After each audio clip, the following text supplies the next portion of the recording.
Everybody knows, like, they think we're strictly boxing. We're so much more than that. You know, we help our kids become healthy, keep them away from drugs, alcohol. We don't want them just to succeed in here. We want them to succeed when they walk out the doors, and that's, you know, like one of our mottos too, you know, not just to succeed in the ring, but to succeed in life, and that's what we try to do. We mentor them, we have education programs for them. They have to hold a certain grade point average. Conduct, the way they are in here, like there's no swearing allowed, or their behavior, everybody has to call me coach. And we really want them, encourage them, you know, not to follow the crowd, to be leaders. I started back in 2004. My son would bring kids, you know, that needed help and that couldn't afford to be going to the gym. I started helping like two to three kids, and then after that, you know, I couldn't help anymore because we were really struggling. You know, I was a single father and raising, you know, my two kids, so I couldn't afford to keep on helping these kids for free, even though I wanted to. One day, the Phoenix magazine gave me a call out of the blue and wanted to do an article. I told them what I did, you know, with the kids and helping them out. So they ran a story on me. This gentleman who read it, he was really interested in it. He came down and trained with me and wanted to speak to me, and then he asked about me wanting to start a nonprofit. And I told him, yeah, definitely, I would love to, you know, be able to help these kids. And he spoke to the law firm Snell and Wilmer. They decided to work with me, you know, pro bono and help me get my 501c3. I would say it was by chance, but I know it wasn't by chance. It was like God, like that's what I'm supposed to be doing.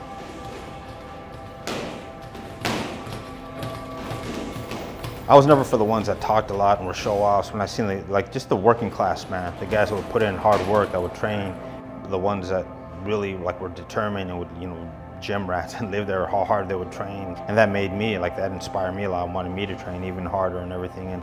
And then it helped me, so that's how I know I help the kids, because later on when there'd be like a difficult problem in my life, I'm like, nah, come on.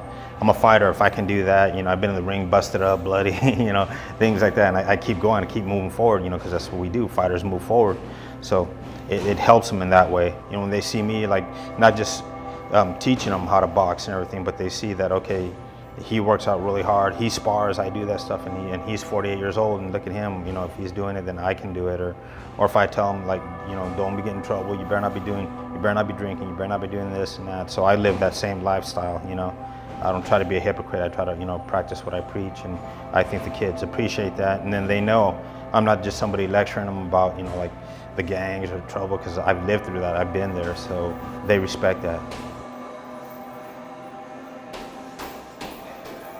I was always good at school. I never really cared if I got like a C or a D or like even an F. But then, like, when coach one day he was talking to me about school and how important it is, and you know, that's when I started to really think about it. You know, what if one day I don't have the opportunity to become pro? I have to have something to fall back on. So it wasn't until like my sophomore year of high school where I really started to take my school really seriously.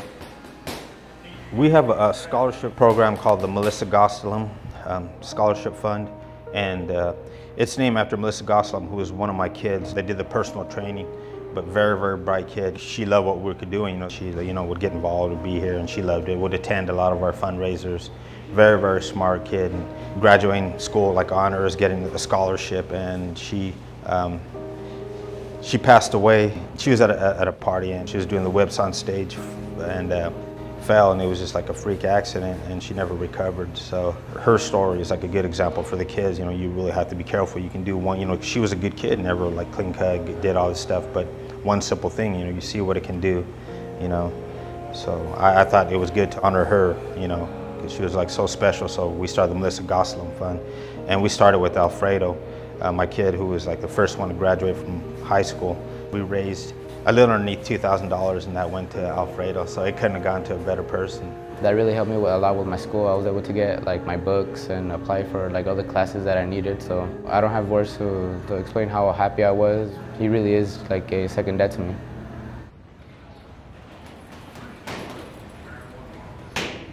The community is excellent. The community supports us a lot. They love what we do, but we've had trouble with gangs.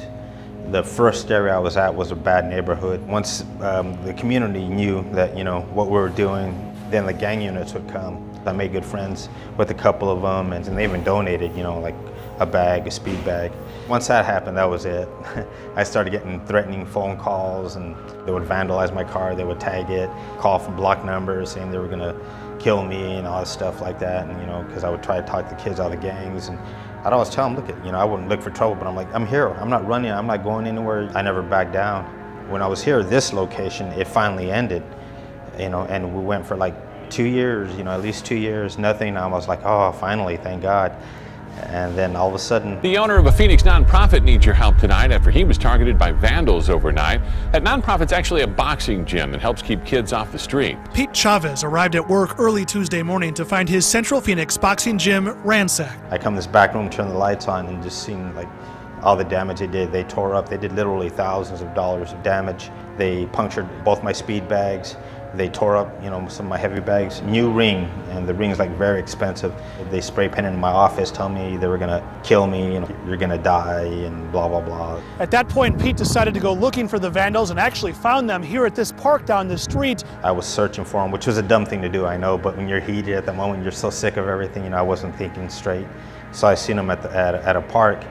And the reason I knew it was them because they were wearing the shirt. They actually had some of my shirts on. He confronted the three and a fight broke out. I went to go confront them, which was another dumb thing to do, and ended up getting a fight with them and ended up with a concussion. It's scary because you never know, like they could have had a weapon, which they did. They hit me with a blunt instrument, they had a club, but if it would have been a gun, something else, and I'm not gonna risk my life for something dumb like that. When you get heated, you don't think. I've been here one time where I was Christmas and it was so great, handing out presents to the kids. We got people to pitch in, we were giving free presents out. So I go home feeling good, and then there's my truck vandalized, they broke it, did all this stuff, and it was the gangs again. So yeah, that's like really, like, oh man, it beats you down. And I get discouraged, but my kids, they'll talk to me and they'll tell me, like, I know it's hard, coach, but you're really helping me so much, or you're doing this, or like, I love you, Dad, and so how can I give up? How has the foundation affected you? It got me through the death of my dad and being here, and when my dad was in the hospital sick with cancer, I'd go visit him, and then I'd come like here, and then right after that I'd shoot straight to the hospital. And I felt so alone and weak. And when I came here, and I was with these people, my boxing family, my family, like I don't know, it took away my pain and my loneliness and all the everything that quelled up inside that was raging.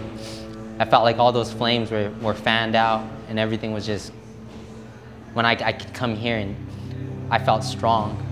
I felt like I could my dad having cancer, but I would have held on as long as possible, thanks to the people here in this gym. I'm just at a loss for words for what everybody's done for me. I feel so humbled being around these people. This place has made me a better person, and I'm gonna keep on striving to be a better person because of this place and the people here. I have too much respect for them and myself to disappoint any of them. Angel, he's going to college now too. We've really been pushing him for that, and he was scared about going to college. It's a whole new experience. So we raised money for that, and we gave him $1,500, but we're still going to keep on trying to help him with this college. We know that's what his dad would have wanted. I remember it was one day I came to practice, and I thought it was just going to be like any other day.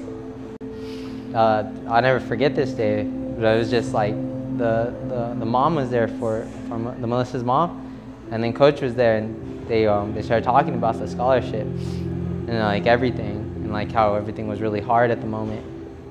I just remember I was really sad, and I was like broken down, just talking about everything, and I just felt so hurt. And I remember I just started crying, and then it was just, coach just hugged me and told me it was just gonna be okay, and be strong, and carry on my dad's legacy and name. And with him doing that for me, really helped me push forward through a tough time. Before his dad passed away, he asked me to watch over him, take care of him. So that's what we plan to do. We're family here, so we watch out for each other. I can honestly say Coach is an example of what a man should be, with discipline and respect for himself and others. He helped build me when I was broken, and that's something I will spend the rest of my life trying to pay back to him. He did a lot. That when he hugged me and he told me it's all gonna be all right, I not only heard that from him, but he did it. My own family didn't even, they just threw me aside. And to have Like, oh man, to have like somebody like that is just means so much to me. Words can't. I wish I could put into words, but I'm doing the best I can. But thank God for all of them. I love this gym and the people here.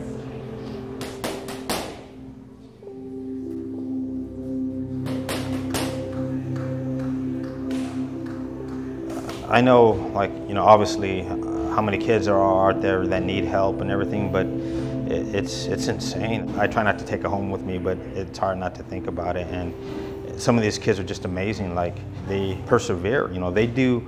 I've seen some of these kids, you know, the young kids, and what they go through, what they overcome, and that's just, you know, like, for all the ugliness I see, like, that's something beautiful like that, where I see where they're so strong, they overcome everything. They got such a beautiful, like, personality or way of seeing life. Then, you know, I think it's helped me become a better person, you know, and appreciate things a lot more.